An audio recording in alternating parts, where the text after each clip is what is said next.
Hi there, welcome back. Can I get my focus right? Okay. Alright, so welcome back for yet another video. So in this video, we're gonna make another example.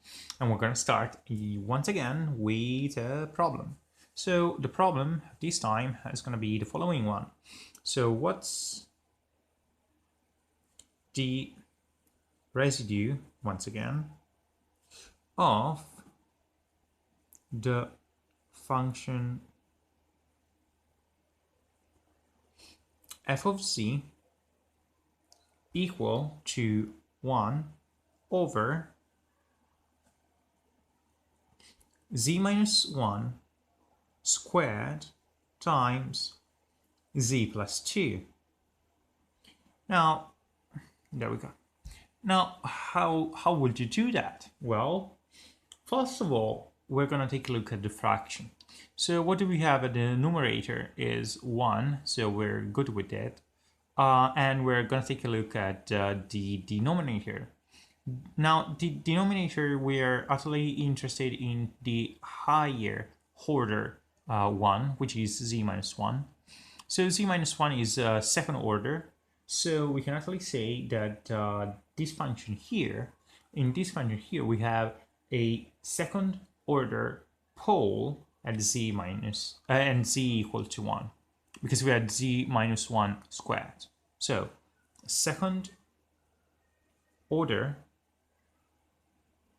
pole at z equal 1.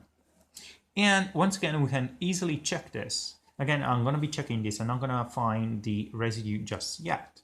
But you can actually check this by taking the limit as z approaches 1 of, well, the one that is actually our going to be our pole, so z minus 1 squared,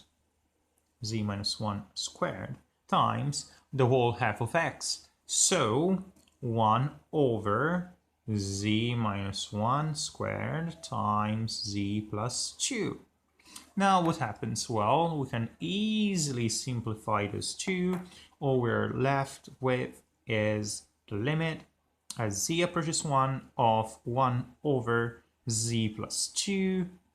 So now we can just replace z with 1. After all, we're calculating the limit. So we get 1 over 1 plus 2, which is 1/3.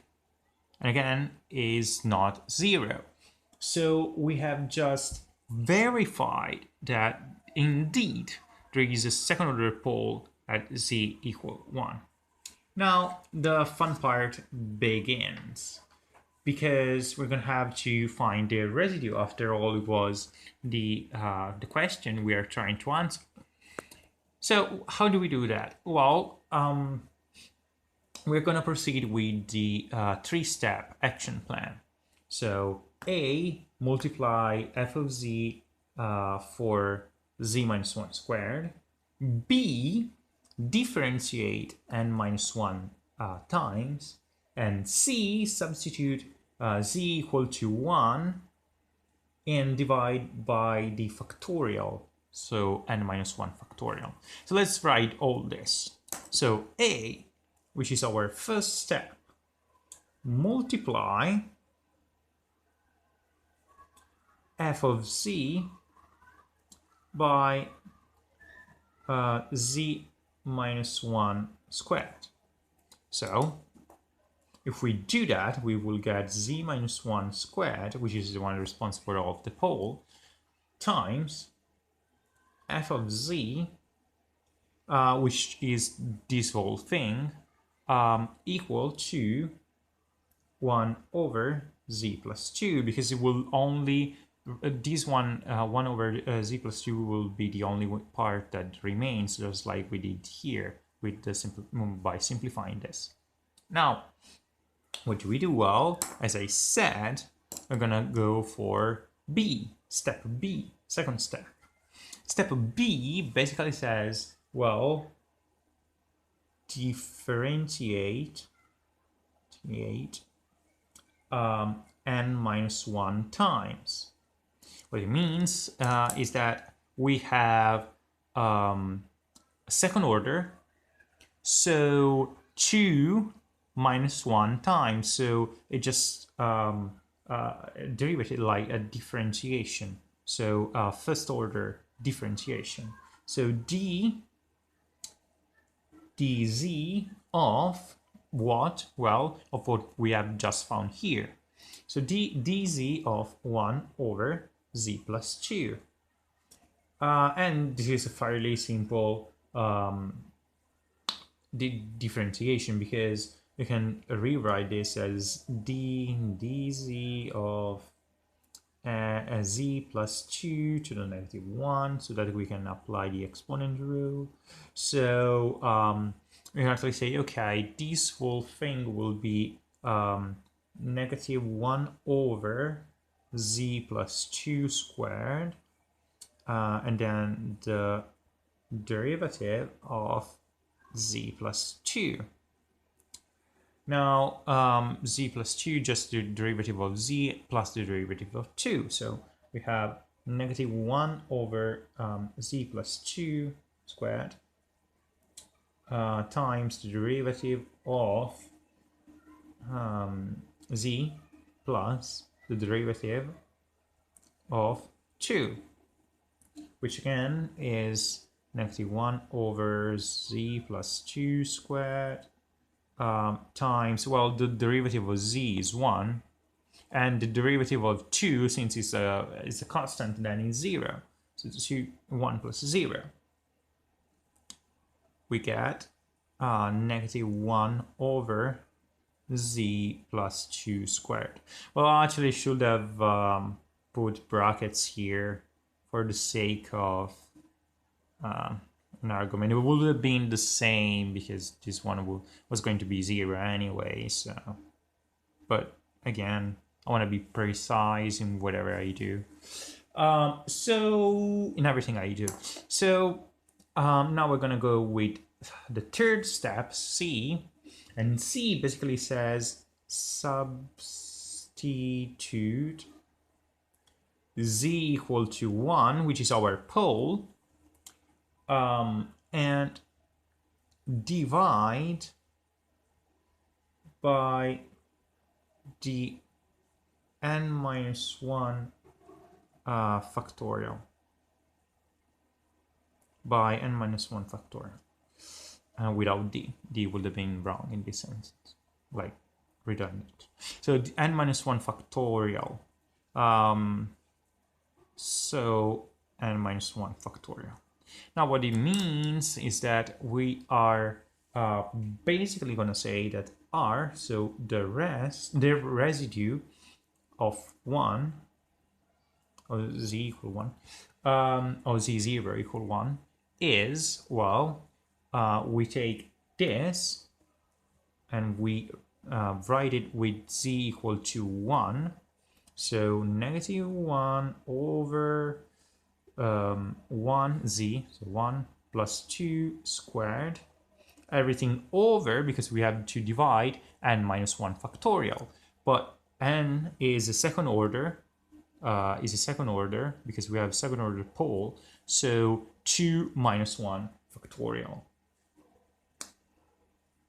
2 minus 1 factorial.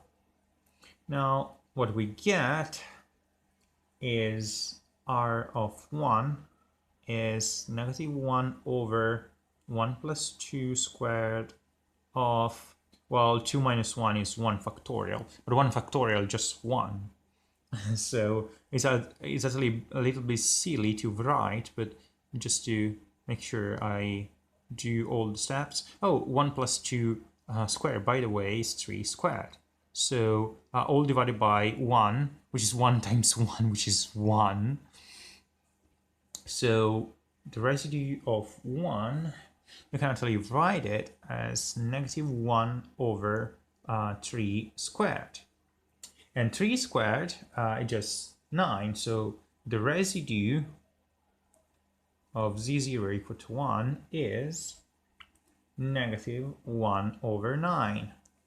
And we have just found our residue. So the residue, we can say that the residue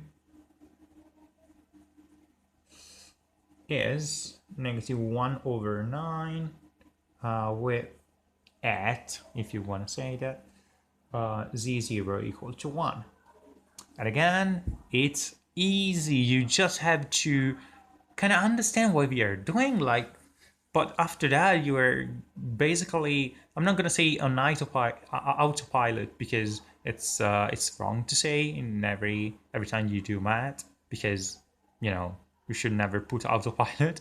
But yeah, I mean it's once you understand what you're doing, it's fairly simple, honestly.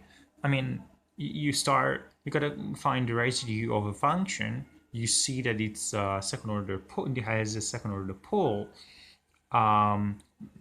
Even without verifying it, it's fine. You can verify, but still you can see it from the denominator, at least in this case. You can then multiply the function by this one, which gives us the second order pole, so the higher order one, and you get something out of it, like 1 over z plus 2 in this case, and then you differentiate n minus 1 times, so higher order minus 1, that's how you want to differentiate it. So you differentiate what you get, and you get something else, and from this something else you basically substitute z with whatever you find the pole was, and you also divide by n minus 1 factorial, where n is the order of the pole. Minus 1 is always minus 1. So if it was a third order pole, you would have got 3 minus 1, so 2 factorial. It's a 2 factorial here, but in this case it's 1 factorial. So now you put everything together, you do a little bit of math, simple math, fairly easy math, and you end up with your answer. So again, it's actually easy. I mean, it's once you understand what you gotta do and you learn the process, it's easy. So again, I could actually make other example if you want to. Just let me know in the comments. But I think I pretty much covered it, the subject. I think you're gonna be fine. But yeah, I mean, there's nothing like osmosis, like learning through osmosis. So in the end, you really gotta try to do it yourself. So try it out. Copy whatever I've done, what I've done in the other video, and in this one as well, and try with something similar, such as with something from your textbook or whatever, and you're definitely gonna be able to solve this. So again, I hope it helps. Let me know. Cheers and bye.